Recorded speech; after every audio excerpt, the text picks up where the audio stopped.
So what challenges have you seen or faced for women in the sector?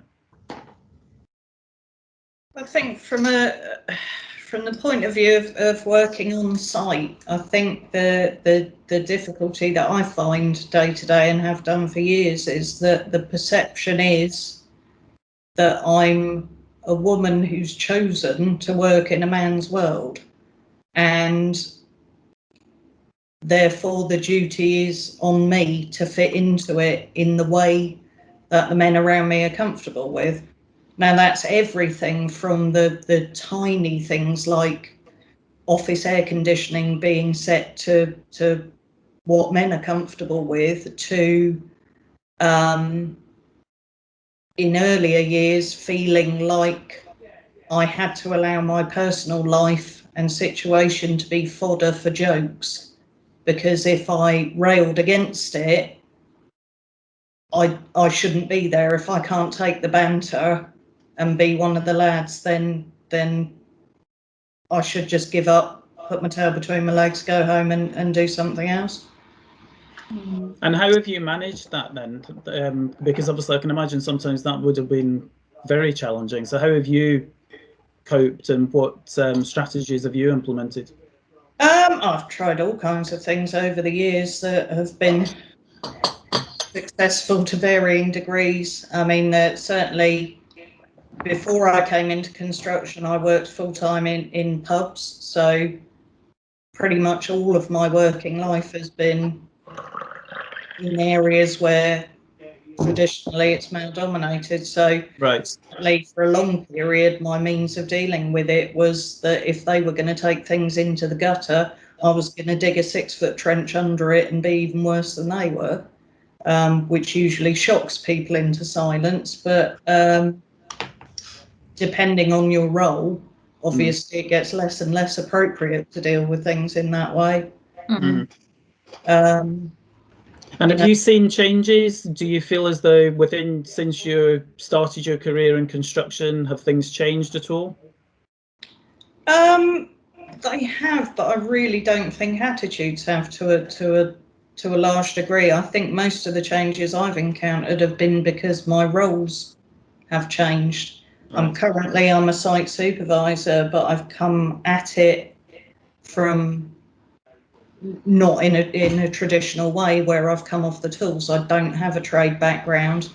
I fell into construction by accident as a document controller for a £45 million new build project because of a customer in the pub that I worked in. Right. I've been an RLO, I've been a planner, I've worked my way up to being a supervisor. And was then made redundant, and I couldn't even get my toe in the door to get an interview to be a supervisor again because I didn't have a trade background. Right. Okay. And Donna, your hand is up. Possibly because of my name, and I found if I put my full name on an application, people don't know my gender. I quite often get letters back saying Mr. Right. There could, I guess, be an element of racism in there if they don't know where I'm from and therefore what colour I might be. But I, as an experiment, started just putting a first initial and no titles, so no Miss and I got way more responses from applications after that than I had previously. I can't for definite say why, but I strongly suspect I know why. And it took me 5 years. I basically had to go back then, having been a site supervisor, to being an administrator and planner, and then it took me 5 years to work my way back up again.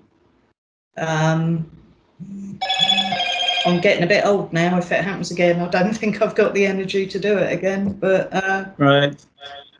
And obviously there's a lot of research that's been conducted around blind CVs, and exactly as you say, because obviously, you know, there can be discrimination in names and a multitude of other bias triggers on CVs, etc. So it's interesting that in your experience, you feel as though by changing your name or making a change on your CV, then it's obviously allowed you to get through the process more so. Is that right? Well, yeah, for sure. That's certainly Right. what the numbers would suggest. I mean, the reality is, I know this is a little bit off topic from women in construction, but just, I mean, I currently, in my branch, there are people that I have worked with for years because we GP together for years who still do not pronounce my name correctly, no matter how many times I've corrected it. Right. And it's just that, you know, it is just a micro thing, but it's also quite belittling and depressing that happens. And I've you know, consistently seen it with anyone whose name is less traditional, that people will either say it wrong and think that you're overreacting if you correct them, or they will just, if you don't give yourself one, they'll give you a nickname that they're more comfortable with. Right. Okay. Sorry, I know that's off topic, but No, not at all. I think it's you know, because there are challenges all the time, aren't they? I mean, people face challenges consistently, and it's yeah. I'm a Stuart. I get incredibly frustrated when people spell my name the wrong way. I could only imagine what it would be like if people were pronouncing it incorrectly. So no, thank you for sharing that, because that's really useful. Thank you. And Donna. Sorry, yep, you've got your hand up, I believe. Yes, I have. Sorry. So I'm a surveyor, and I've been a surveyor since I was 17, which is quite a few years, unfortunately. But I kind of think that attitudes are changing within. I think it was very much a generational thing when I started, because I started working in a private practice with a lot of older men, and it was different back then when I started in the 90s, because, like, you know, you were one woman in an office of 20, 30 men. But I think what I've noticed now is that as the younger kind of generation comes through, male and female, there is definitely a shift towards their attitudes towards women in construction.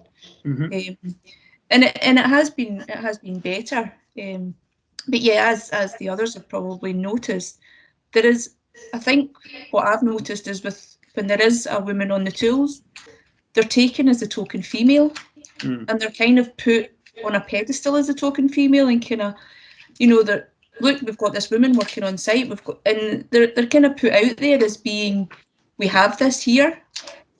And I don't know if that's always a good thing, in trying to highlight that we have this one woman on site, or, you know, it shouldn't be that. It shouldn't be out of the norm for having them.